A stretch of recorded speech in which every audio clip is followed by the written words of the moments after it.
दादी के हाथों का जादू और खुशबू से महकता घर, माँ की मुस्कुराहट और खाने की सुगंध। MDH गरम मसाला, क्योंकि हर रिश्ता है स्वाद से जुड़ा। धराली के पास सुखी टॉप में भी बादल फटा। 3 घंटे के अंदर उत्तराखंड में दूसरा हादसा हुआ। किसी नुकसान की फिलहाल सुक्खू टॉप वाले हादसे में अभी जानकारी नहीं है, लेकिन ऐसा नहीं कि केवल धराली में ही बादल फटा है, बादल फटने की कई घटनाएं हुई हैं। 3 घंटे के अंदर उत्तराखंड में दूसरा हादसा हुआ है। सुक्खू टॉप पर भी एक बादल फटा है और ये बताता है कि आज उत्तराखंड में इस इलाके के लोगों के ऊपर एक भारी त्रासदी यहां पर आई है, भारी विपदा टूटी है, जो यहां पर इन तस्वीरों में भी आप देख रहे हैं। और ये सुखी टॉप वाली तस्वीरें भी हम आपको दिखा रहे हैं। पुनीत शर्मा हमारे संवाददाता इस वक्त हमारे साथ जुड़ चुके हैं। पुनीत, बताइए क्या जानकारी मिल पा रही है, अभी क्या अपडेट है?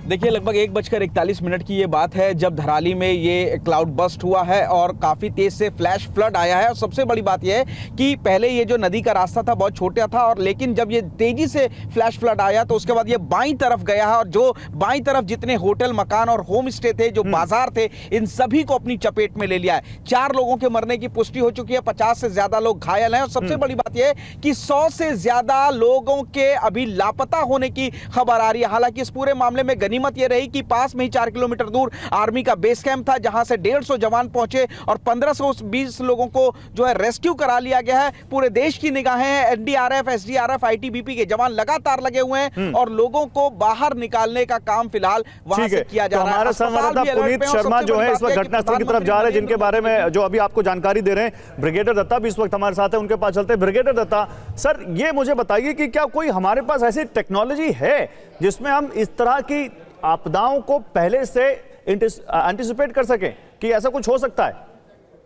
देखिए, हमारे पास आज जो अर्ली वार्निंग है या मीटरोलॉजिकल जो वार्निंग्स इशू करते हैं IMD वाले, तो वो उपलब्ध रहती हैं। लेकिन उसकी वो केवल ये बताते हैं कि साहब रेड अलर्ट है या ऑरेंज अलर्ट है या येलो अलर्ट है, तो वहां के जो लोग हैं उनके लिए ये एक चेतावनी रहती है।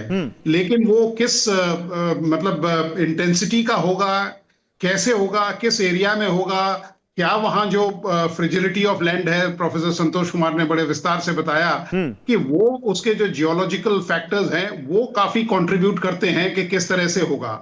अभी आप देखिए, जितने भी इस तरह के, क्योंकि बहुत कम वैलीज होती हैं, पहाड़ों में जगह नहीं होती है, जिस तरह की टूरिज्म चल रही है, एक टूरिस्ट स्पॉट भी था यहाँ। लोग दराली, क्योंकि हरसिल में काफी लोग जाते हैं, मैं उस एरिया में रहा हूँ, और लोग यहाँ रहते हैं। तो इन सब चीजों को देखिए, आप देखिए जिस तरह से जो रिवर का कोर्स है वो उसमें एनक्रोचमेंट हो रखी है, उसकी डिसिल्टिंग नहीं होती है। लोग ये चाहते हैं कि साहब वहां भर जाए तो वहां हम एक बिल्डिंग खड़ी कर दें, जिस तरह के वहां देखिए आप मल्टी स्टोरी बिल्डिंग बनाए हुए हैं। तो वो अगर आप बिल्कुल जो उसकी एटलस पे जाएंगे या मैप्स देखेंगे तो यकीनन वो जो रिवर बेड है उसमें बने होंगे। तो इन सब चीजों को देखते हुए मतलब जो एडमिनिस्ट्रेशन है, और ये पहली वारदात नहीं है, और आप देखिए 2 दिन बाद इसका भी कोई केवल आज जिक्र और फिक्र होगा, इसका आगे कुछ नहीं होने वाला है। क्योंकि आप देखिए वायनाड में इस तरह का इंसिडेंट हुआ, आप ये देखिए उत्तराखंड में तो खैर वो तो बहुत लार्ज स्केल हुआ था, करीब 6000 से ज्यादा लोग मारे गए। उससे पहले मालपा में हुआ था, 250 लोग उसमें मारे गए थे। चिरगांव में 1997 में हिमाचल में हुआ, जिसमें करीब 115 लोग मारे गए। तो हमें इन सब चीजों के बारे में मतलब केवल एक्शन जो कहते हैं ना, आफ्टर एक्शन रिपोर्ट नहीं, एक्शन जो लेसन्स अप्लाइड जो हैं उन पे ध्यान देना चाहिए, तभी ये चीजें रिपीट होंगी। सिलकारा टनल का वाकया आपको याद होगा, बिल्कुल, जब किस तरह से एनवायरनमेंट को बिल्कुल दरकिनार करके वहां की सैंक्शंस ली गई, टुकड़ों में ली गई, कैसे हम प्रोसीजर्स को या जो नियामक हैं। देखिए, आप जो कह रहे हैं ये बड़ी बात है, और ये बहस काफी लंबे समय से चले आ रही है, विकास वर्सेस प्रकृति। क्या ये हादसा भी उसी वजह से हुआ है? क्या ये जो त्रासदी हुई है उसी वजह से हुई है? लेकिन इससे पहले मैं इस पर बात करूं, एक जानकारी और देना चाहता हूं। आर्मी कैंप हर्षिल से 4 किलोमीटर दूर भी एक बादल फटा है। सेना के 150 जवान रेस्क्यू ऑपरेशन में जुटे हैं। सेना ने 10 मिनट के अंदर रेस्क्यू शुरू किया है। उत्तरकाशी में 1:45 पर बादल फटा। सेना ने 20 लोगों को तुरंत बचाया। अब आपको ये मैप में जो दिखा रहा हूं, ये देखिए आप, हर्षिल यहाँ पर धराली में बादल फटा है। ऊपर आप देखिए, थोड़ी ऊपर जाकर गंगोत्री धाम है, उसके थोड़ा आगे गौमुख है। नीचे आएंगे आप तो उत्तरकाशी है, एक तरफ ऋषिकेश का रास्ता है, दूसरी तरफ बद्रीनाथ का रास्ता है। तो यहाँ पर ये बादल फटा है हर्षिल में, जिसकी तस्वीरें इस वक्त आप देख रहे हैं। लेकिन सुक्खी टॉप पर भी और हर्षिल के आर्मी कैंप के थोड़ा दूर भी एक बादल फटने की जानकारी सामने आई है। अब सवाल यह है कि ये जो घटनाएं हो रही हैं, क्या इन घटनाओं को अगर नहीं रोक सकते तो क्या इनसे होने वाले नुकसान को कम कर सकते हैं? संतोष जी, क्या लगता है आपको, क्या ये हो सकता है? क्या हमने, क्योंकि बिल्कुल हो सकता है, आसपास इतना ज्यादा वहां पर लोग इंक्रोचमेंट कर दिया है, या हमने बहुत ज्यादा वहां पर जो रिजॉर्ट, होटल और इमारतें बना दी हैं, क्या ये ज्यादा नुकसान का कारण है? देखिए, ये तो बिल्कुल सही बात है कि जैसे अगर आपको एक सबसे पहली बात है, जब बसावट होती है तो हम 2-3 चीजों का ध्यान रखना चाहिए, जो रखते भी हैं और कभी नहीं रखते हैं तो उसका अंजाम ये होता है। उसमें जो सबसे पहली चीज है लैंड यूज, और लैंड यूज के हिसाब से वहां पे हमारा आसपास की रिस्क फैक्टर्स क्या हैं जो प्राकृतिक रूप से हो सकती हैं।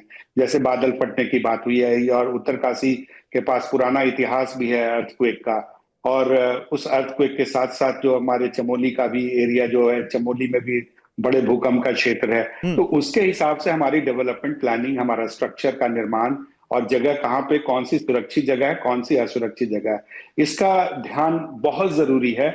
और इसके लिए उत्तराखंड गवर्नमेंट ने भी एक असेसमेंट किया है कि हमारे यहाँ कौन सी जगह सुरक्षित है और कौन सी जगह असुरक्षित है विकास के लिए।